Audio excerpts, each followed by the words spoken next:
On August 10th, 2012, the Los Angeles Lakers made one of the biggest power moves in NBA history by trading Andrew Bynum for Dwight Howard. After being swept by the Dallas Mavericks in the second round of the 2011 NBA playoffs, the Lakers understood that they had one more opportunity to surround a 33-year-old Kobe Bryant with a supporting cast that could win him his sixth championship. Understand that championship number 6 was probably the most important one for Kobe. It was the championship that would tie him with his idol, Michael Jordan, and the Lakers were doing everything they possibly could in order to deliver said championship. LA opted to shift course in their plan. You see, the plan was always to trade for Dwight Howard and to potentially form a big three between Kobe Bryant, CP3, and Dwight Howard, but when that didn't pan out, the Lakers opted to trade for Dwight Howard and Steve Nash. This season, as you may know, would be an extremely turbulent one for the Los Angeles Lakers. At the time, head coach Mike Brown understood that Kobe Bryant experienced the most success in the triangle offense and opted to institute a new offensive philosophy to try to get the most out of his new team. And this philosophy was known as the Princeton offense, one that wasn't really that successful in the NBA. And in hindsight, as a Laker fan, I kind of wonder why Mike Brown didn't just bring in Tex Winter for an assist, but that's a different story for a different time. Along with that, Dwight Howard was also on an expiring contract and had a back surgery last April. He wasn't supposed to return until January, but attempted to return in the beginning of the season in order to make the most of his opportunity to win a championship with the Lakers. Well, the Lakers would lose all of their preseason games. The Princeton offense appeared to be the wrong offense for the Lakers, and Mike Brown was fired 4 games into the NBA season. And in his place, they brought along Mike D'Antoni, who was hell-bent on running a pace and space offense, which in my opinion could have worked if Dwight Howard was more willing to run the pick and roll and Pau Gasol was traded for a stretch 4, but they clearly didn't have the personnel to do so. They had Pau Gasol shooting 3-pointers, which he wasn't really used to doing. He was more used to working out of the elbow and the pick and roll. So this season would end up being one of the most disappointing ones in NBA history, as Dwight would sustain an injury to his shoulder in January and Kobe Bryant would tear his Achilles after playing a stretch of games where he played 48 minutes per game. No, I'm not kidding, he really did that. And there's a lot of games where he was averaging double-digit assists as well. Through it all, the rumblings of a Dwight Howard and Kobe Bryant feud rose to the surface, as Kobe Bryant was frustrated by the lack of the team's success. And Dwight Howard's friendly, goofy personality reminded Kobe Bryant of a previous relationship with another friendly, goofy personality that also occupied the center position in the earlier part of his career. So you could understand that Kobe did have some baggage due to his relationship with Shaq, who he believed didn't take basketball as seriously as he should. At this stage of his career, Dwight was being compared to Shaq fairly consistently as the best center in the league and probably the second best player in the league at this point of his career. Dwight also occupied the Superman nickname, which was originally Shaq's, and there's a huge rivalry between Shaq and Dwight as a result of this. To this day, Shaq really bullies Dwight because of this. But you also have to understand that there's a lot of similarities between Shaq's career and Dwight Howard's career. Not only did they both go by the name Superman, not only were they both dominant centers, but both players happened to lead the Orlando Magic to 1 NBA Finals and then eventually left for the Los Angeles Lakers. And the fact that Dwight wasn't being appreciated for returning from an injury prematurely didn't really help things either.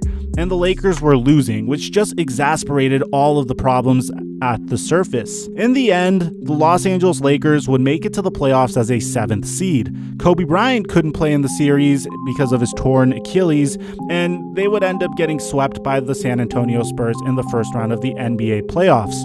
Kobe Bryant would go on to say this 2 years later about his relationship with Dwight Howard, saying that I tried teaching Dwight, I tried showing him, but the reality is that when you have a perception of what it is to win a championship, and most perceptions of what it's like to win are a very outgoing, very gregarious locker room where you pick each other up and you're friends all the time, that's the perception. And I think that's what his perception was of what the idea is. But when he saw the reality of it, it made him uncomfortable. And it's very tough to be able to fight through that, to deal with that challenge. And I don't think he was willing to deal with the uncomfortable and combative nature of winning a championship.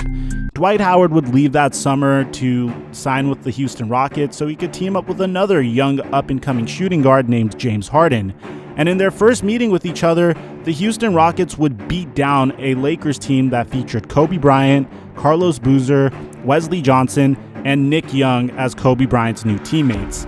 Obviously, you couldn't expect Kobe to play defense on Dwight during the game, but there was this one point where Dwight came down with a rebound, hit Kobe with an elbow, and a frustrated Kobe Bryant would respond by saying this. Kobe Bryant called Dwight Howard soft and told Dwight Howard to try me.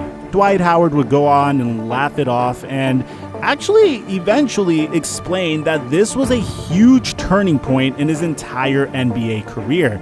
Dwight would say that Kobe had a comment about him being soft, and I think for years I kinda hated him for saying that, because I looked at it the wrong way. I think he was more so talking about my mentality, not my physique, and not how I am on the court, like my edge. And I didn't realize that because of all the noise surrounding him saying I was soft, and I hated it. I hated him for that moment, but I realized what he was talking about. Clearly, if you look at Dwight Howard, he is a massive, gargantuan human being, a 6'11" muscular center who, by the way, to this current day, looks extremely lean for his age, and he's in great playing shape as well. I think that's partially the reason why the Lakers gave him the one-year non-guaranteed contract to begin with. But ever since then, Dwight's Rockets would beat Kobe Bryant's Lakers in every single game they faced off against each other. But Kobe would inevitably have the last laugh statistically in their final meeting in April of 2016, where he would drop 35 points off of 46% shooting on Dwight Howard in one of the final games of his career, post-Achilles tear. You know, most players completely lose all of their basketball ability and athleticism at this point, but you also have to bear in mind, at this point of Kobe Bryant's career, he was a very high-volume, low-efficiency scorer, and he wasn't able to depend on most of his go-to moves as a result of that torn Achilles.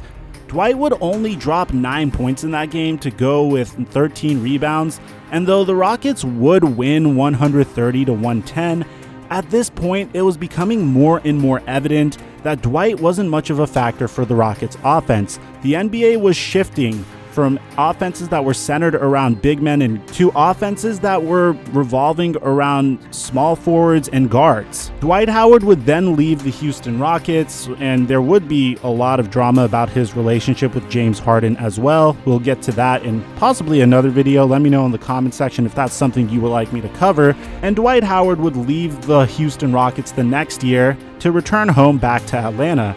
And then he would bounce from the Atlanta Hawks to the Charlotte Hornets to the Washington Wizards, and eventually he would even get traded to the Memphis Grizzlies before finally getting bought out. And then surprisingly, in the 2019 offseason, a rumor surfaced following DeMarcus Cousins' torn ACL of the Lakers working out Joakim Noah and Dwight Howard to replace DeMarcus Cousins. As a Laker fan, I could tell you at the time I was absolutely irate.